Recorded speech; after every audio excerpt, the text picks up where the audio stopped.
महाकुंभ में हुए हादसे की हर खबर मैंने आपको दिखाया और बताया, लेकिन आज आप ये जरूर जानना चाहते हैं कि आज महाकुंभ की स्थिति क्या है। लोग जो इतने आ गए थे वो कैसे जा रहे हैं, व्यवस्थाएं क्या बदली हैं, क्या सुधरी हैं, और अगर आप महाकुंभ जाना चाहते हैं तो कैसे जाएं, ये सब जानना चाहते हैं कि नहीं जानना चाहते हैं? आप जानना चाहते हैं कि नहीं जानना चाहते हैं? ईमानदारी से बताइए। आप जानना चाहते हैं, मैं जानता हूं, आपकी इच्छा मैं जानता हूं कि आप क्या सोच रहे हैं, क्या समझ रहे हैं, और आप जो सोचते हैं, आप जो समझते हैं, वो सिर्फ विस्तार न्यूज़ दिखाता है। आपकी समस्या, आपकी परेशानी और आप जो खबर देखना चाहते हैं वो विस्तार न्यूज़ दिखाता है। क्यों?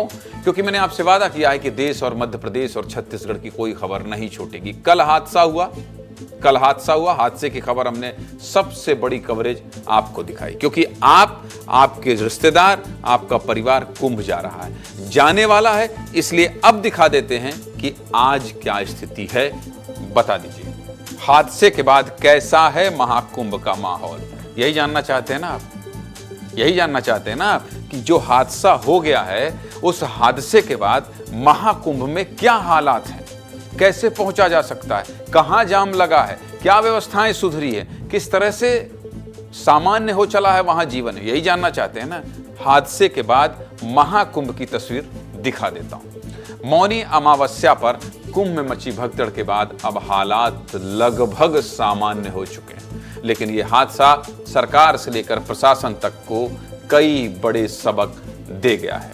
हादसे के बाद एहतियात के तौर पर कई कदम उठाए हैं, कई पाबंदियां लगाई गई हैं, लेकिन इस कवायद पर लोगों की आस्था आज भी भारी है। लोग करोड़ों की संख्या में स्नान के लिए पहुंच रहे हैं। कुंभ मेला प्रशासन ने क्या क्या बड़े फैसले लिए हैं और कुंभ में कैसे आस्था हादसे पर भारी पड़ रही है, सब कुछ विस्तार से बता देता हूं। शुरुआत कर देता हूं। महाकुंभ में हुई भगदड़ के बाद सुबह तक हालात पर काबू पा लिया गया था। इसके बाद सभी 13 अखाड़ों को अमृत स्नान कराया गया।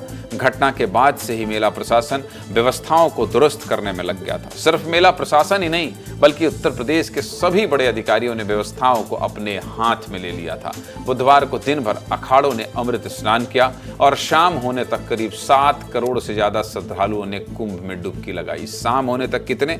7 करोड़ से ज्यादा लोग। गुरुवार को उत्तर प्रदेश के सबसे बड़े अधिकारी, राज्य के डीजीपी प्रशांत कुमार और मुख्य सचिव मनोज कुमार और ADG law and order Amitabh yes Prayagraj पहुंचे। तीनों अधिकारियों ने भगदड़ वाली जगह का मुआयना किया।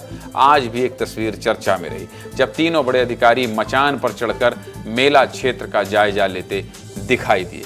कुंभ हादसे के बाद उत्तर प्रदेश प्रशासन पूरी तरह से मुस्तैद है। डीजीपी और मुख्य सचिव जैसे बड़े अधिकारियों का इस तरह से मचान पर निरीक्षण करना ये बताता है कि सिस्टम कितना मुस्तैद किया गया है। फिलहाल हालात पूरी तरह से काबू में है। लेकिन आज जब विस्तार न्यूज़ की टीम कुंभ मेला में कवरेज कर रही थी, तब पता चला कि बुधवार को भीड़ ज्यादा होने की वजह से प्रयागराज के झूसी इलाके में भी भगदड़ मची थी। भगदड़ में कुछ लोगों की मौत भी हुई थी और कुछ लोग घायल हुए थे। इस दौरान एक बच्चा मिला जिसके माँ बाप उस भगदड़ में खो गए और अभी तक नहीं मिले। प्रयागराज के झूसी से हमारी ये रिपोर्ट देखिए, फिर आगे की बात विस्तार से करेंगे। न सिर्फ संगम पॉइंट पे लोगों की जान गई, बल्कि एक और जगह थी जहां लोगों ने अपने जान को गंवाया था। ये चौराहा है, ये चौराहा ही वो चौक पॉइंट बना जहां लोग दबे कुचले। मैं दुर्गेश से रिक्वेस्ट करूंगा, दुर्गेश एक बार जरा आप ये डस्टबिन दिखाइए जिसमें अभी भी लोगों के चप्पल, लोगों के कपड़े अंदर रखे हुए हैं और अभी इसकी सफाई चल रही है। इसको जल्दी जल्दी यहाँ से हटाया जा रहा है। ये डस्टबिन देखिए जिसमें ये चप्पल है। दुर्गेश थोड़ा पीछे मुड़ के दिखाइए, वो काली पॉलीथीन में वो जो गाड़ी जा रही है, पूरा कचरा, यहाँ का पूरा मलबा उसी काली पन्नी में पैक करके इसको लेकर के जा रहे हैं कहीं डंप करने। यहाँ से बहुत दूर लेकर के जा रहे हैं। आपको इस जगह तक आरसीसी की सड़क दिखाई देगी, लेकिन इसके बाद आप देखेंगे यहाँ पे आपको बालू दिखाई दे रहा है। ये बालू इसलिए दिखाई दे रहा है क्योंकि ये बालू अभी, दुर्गेश, ये बालू अभी ताज़ा ताज़ा यहाँ पे पाटा गया है। ये गंगा जी से रेत ला करके यहाँ पे पटक दिया गया है, इसलिए क्योंकि यही वो जगह है जहाँ लोग दब के दम घुट के उनकी जान चली गई और सिर्फ जान ही नहीं, मैं आपसे बता रहा हूँ, एक बार आप इस पूरे क्षेत्र को देखिए, यहाँ जहाँ लोग इकट्ठा हो रहे हैं, इस क्षेत्र को देखिए, यहाँ पूरे क्षेत्र को जेसीबी से पाटा गया है, फिर इसको दबाया गया है। यहाँ से जितने कपड़े, चप्पल, सारी सामग्री, लोगों के बदन की जो सारी सामग्री यहाँ पे फट के, टूट के, निकल के, छूट के यहाँ पे रखी हुई थी, वो सारा सामग्री यहाँ से निकाल करके आपने वो गाड़ी देखी जिसमें काले पन्नी में भरा हुआ वो सारा मलबा था, जिसे ले जा करके डंप किया जा रहा है। मेरे ठीक दाहिने साइड ये वही दुकान है जिसकी चर्चा पूरे सोशल मीडिया पे है। ये वही दुकान है जिसकी चर्चा पूरे सोशल मीडिया पे हो रही है। यहीं पे लोग पानी के लिए तड़प रहे, लोग यहीं पे आए और पानी मांग रहे थे, पानी 2 घूंट दे दो, अंतिम समय में पानी दे दो। यहाँ यही वो दुकान है जहाँ पे आकर के लोग पानी मांग रहे थे। ये वही दुकान है जो हर जगह वायरल है। मौनी अमावस्या के बाद आज यानी गुरुवार को दिन भर प्रशासन केवल प्रयागराज से श्रद्धालुओं की भीड़ को कम करने में जुटा रहा। इसमें सबसे बड़ी चुनौती थी लोगों को प्रयागराज आने से रोकना और जो लोग पहुंच गए थे उनकी सुरक्षा को चाक चौबंद रखना। इसके लिए व्यवस्था में कई तरीके के बदलाव भी किए गए हैं। देखिए, प्रयागराज में भीड़ को कम करने के लिए जिले की सभी बॉर्डर को बुधवार को ही सील कर दिया गया था। तब से अगले आदेश तक ये बॉर्डर बंद रहेंगे और ये नाकाबंदी गुरुवार को भी जारी रही। प्रयागराज में एंट्री के 8 पॉइंट भदोही, चित्रकूट, कौशाम्बी, फतेहपुर, प्रतापगढ़, जौनपुर, मिर्जापुर और मध्य प्रदेश के रीवा का बॉर्डर है। इन सभी को अगले आदेश तक सील कर दिया गया है। यहाँ गाड़ियों की लगभग 10 से 20 किलोमीटर लंबी कतारें लग गई हैं, लेकिन सड़क मार्ग से आने वाले सभी लोगों की प्रयागराज में एंट्री रोक दी गई। इसके अलावा रेल मार्ग से आने वाले लोगों को भी प्रयागराज के बाहर रोक दिया गया।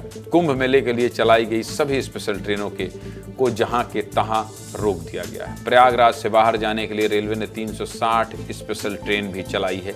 ये ट्रेन प्रयागराज के अलग अलग स्टेशनों से केवल बाहर जाएंगी। समझ गया? प्रशासन के इस फैसले के बाद प्रयागराज में श्रद्धालुओं की भीड़ कम हो रही है और मेले की व्यवस्थाएं दोबारा पटरी पर लौट आई हैं। इसलिए अगर आप या आपके परिजन कुंभ में जाने का प्लान कर रहे हैं तो 1 हफ्ते के लिए टाल दें। फिलहाल 5 फरवरी के बाद ही कुंभ जाने का प्लान करें।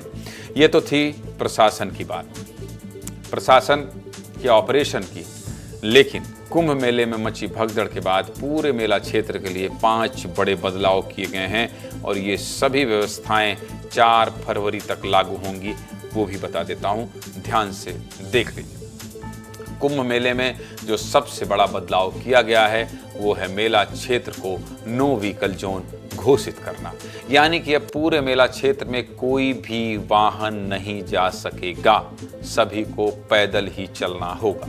4 फरवरी तक कोई भी आएगा उसे पैदल जाना होगा। केवल आपातकालीन सेवाओं के लिए ही वाहन चल सकेंगे, जैसे पुलिस, एम्बुलेंस या फायर ब्रिगेड। दूसरा बड़ा फैसला है पूरे मेला क्षेत्र को वन वे करने का, यानी कि अब मेला क्षेत्र में आने और जाने के रास्ते अलग अलग होंगे। लोग जिस रास्ते से जाएंगे उससे वापस नहीं लौट सकेंगे। भगदड़ की एक वजह आने और जाने का रास्ता एक होना भी बताया गया था, जिससे लोगों को भागने का रास्ता नहीं मिला।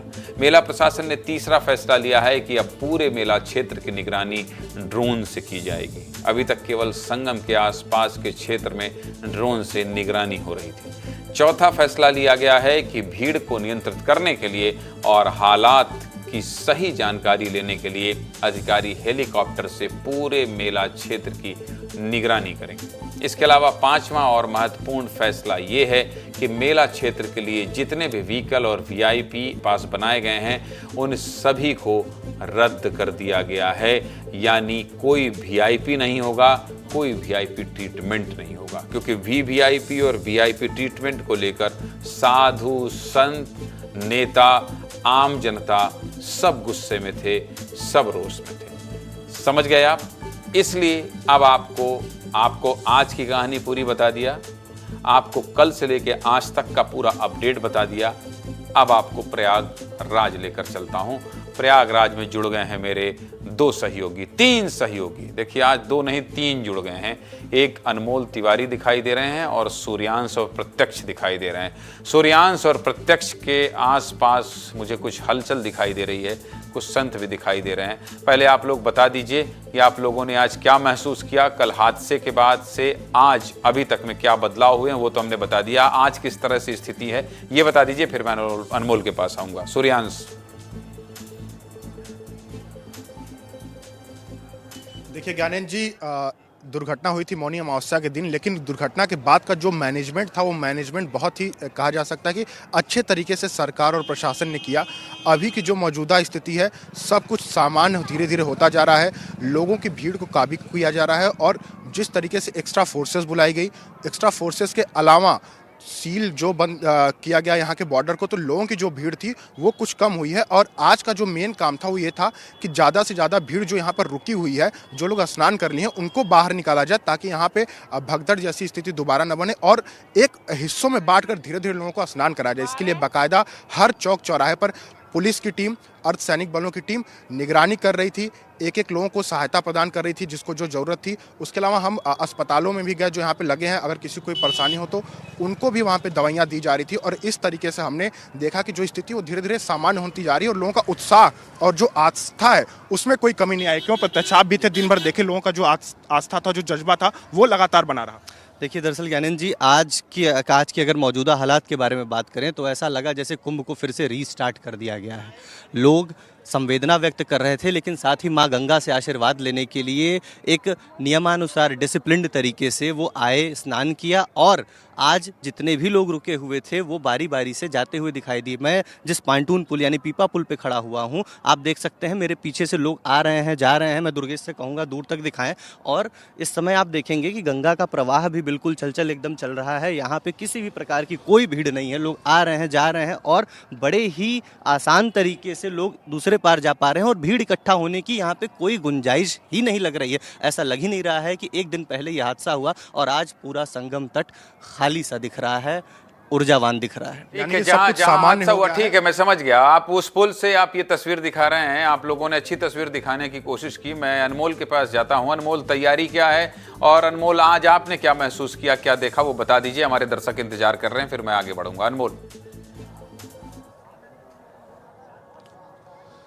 देखिए ज्ञानेंद्र जी, अब तैयारी शुरू हो गई है बसंत पंचमी के दिन का, क्योंकि देखिए तीसरा अमृत स्नान होना है तो अब प्रशासन लग चुका है आगे की तैयारी को लेकर। अब फॉरवर्ड प्लान बनाए जा रहे हैं क्योंकि जिस तरीके से भगदड़ मची है, अब आगे प्रशासन कोई भी लापरवाही नहीं बरतना चाहता है।